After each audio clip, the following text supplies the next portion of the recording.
네, 그럼 이번에는 취재기자와 함께 자세한 지진 상황 그리고 또 어떻게 행동해야 하는지 행동 요령 지켜보겠습니다. 김세영 기자 나왔습니다. 안녕하세요. 안녕하세요. 네, 김 기자, 우선 이번 지진이 언제 어디서 발생했고 규모는 얼마나 큰지 다시 한번 정리를 좀 해주시죠. 네, 다시 한번 자세히 정리해드리겠습니다. 네. 오늘 지진이 발생한 시각은 오전 8시 26분쯤입니다. 지진 규모는 4.8로 우리나라에서 발생한 지진으로는 상당히 강한 편입니다. 전북 내륙에서 발생한 지진으로는 가장 큰 규모고요. 기상청이 계기 관측을 시작한 1978년 이후로는 8번째, 그러니까 크기로 보면은 8번째로 네. 강한 겁니다. 지진의 진앙은 전북 부안군에서 남남서쪽으로 4km 떨어진 지역인데요. 진앙의 깊이는 8km로 관측됐습니다. 네, 잠시 전에 제보해주신 시청자 연결했을 때 많이 무서우셨다 이런 얘기를 했는데 이번 지진으로 상당히 넓은 지역에서 흔들림이 좀 감지됐다고 하더라고요. 진동이 가장 큰 지역은 어디였습니까? 네, 맞습니다. 먼저 규모와 진도를 구분을 하자면 네. 규모는 지진의 세기를 나타내는 척도가 되는데 진도 같은 경우에는 규모와 달리 땅이 흔들리는 정도를 수치로 나타낸 겁니다. 그래서 아무래도 진앙과 가까운 전북 지역을 중심으로 가장 강한 진도가 관측됐는데 진도 5의 진동이 감지가 됐습니다.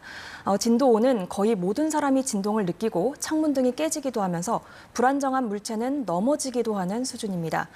전북 지역뿐만 아니라 다른 지역에도 말씀하신 것처럼 넓은 지역에서도 진도가 관측이 됐는데요. 네. 전남 지역은 진도 4, 영남, 광주, 충청, 그리고 인천 지역에서도 진도 3의 진동이 관측이 됐습니다. 이 진도 4는 실내에서 많은 사람들이 느끼고 잠에서 깨기도 하는 수준이고요. 진도 3은 건물 고층에 있는 사람들은 느낄 수 있고 정지되어 있는 차가, 그러니까 정차되어 있는 차가 약간 흔들리는 수준입니다. 제가 확인을 해봤을 때 9시 기준으로 전북을 제외한 광주와 충청 그리고 서울에서도 지진을 느꼈다는 신고가 접수됐습니다. 네, 무엇보다 이제 피해를 막는 게 가장 중요할 텐데요. 아직 좀 흔들림이 있는 곳에서는 어떻게 대응하면 좋을까요? 네, 먼저 일단 지진으로 크게 흔들리는 시간, 그러니까 처음 딱 지진이 왔을 때 크게 흔들리는 시간은 길어야 1에서 2분 정도입니다. 그렇기 때문에 너무 걱정하지 마시고 지금 실내에 계신다면 큰 진동이 잦아들 때까지는 튼튼한 탁자나 책상 밑으로 이렇게 대피한 뒤 아래로 대피한 뒤 탁자 다리를 꼭 잡고 몸을 보호해야 합니다. 네. 그리고 가장 주의해야 할 거는 떨어지는 물건들인데요. 탁자를 찾기 힘든 마트나 다중이용시설에서는 진열된 물건의 위치를 파악을 하고 가방이나 쿠션 등으로 이렇게 몸을 보호해야 합니다. 엘리베이터를 타고 계신 분들도 이제 각별히 주의를 해야 하는데요. 엘리베이터에 갇힐 수 있기 때문입니다.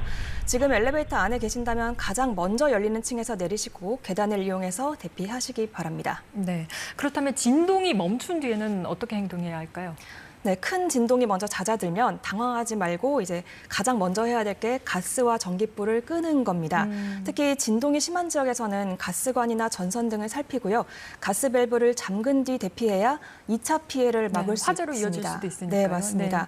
그리고 대피할 때는 아까도 말씀드렸지만 엘리베이터는 가급적 이용하지 마시고요. 반드시 계단을 이용하셔야 됩니다. 또 밖으로 나오셨다면 몸을 보호하기 위해서라도 넓은 공터나 공원 그리고 운동장으로 신속하게 이동하시는 게 좋습니다. 네, 넓은 공터나 운동장으로 대피하시는 게 좋군요. 이렇게 큰 지진이 나면 그 뒤로 이제 여진이 뒤따르는 경우가 많이 있잖아요. 여진에 대비하는 방법도 좀 설명해 주시죠. 네, 지진의 특성상 강한 지진, 그러니까 발생한 뒤에는 그러니까 지진 같은 경우에는 어긋난 지각판 때문에 일어나는데요. 강한 지진이 발생한 뒤엔 어긋난 지각판이 균형을 되찾는 과정에서 여진이 발생하게 됩니다. 과거 경주와 포항 지진 사례에서 봤을 땐 지진 발생 직후 불과 몇 분 뒤에 규모 3에서 4 정도의 여진이 잇따라 발생을 했는데요. 짧게는 여진과 여진 사이의 간격이 1분, 2분 정도에 불과했습니다. 네. 여진은 그리고 일반적으로 규모가 가장 큰 지진인 본진보다 규모 강도가 자체는 약한데요. 하지만 불규칙하게 발생하는 데다 약한 진동이라도 이미 본진으로 인해 피해가 발생했던 곳에 또 나기 때문에 추가 피해가 발생할 수 있습니다. 그렇기 때문에 추가로 진동이 일어날 수 있다는 점을 계속해서 염두에 주시고 진동이 끝났다고 해서 안심하시면 안 됩니다.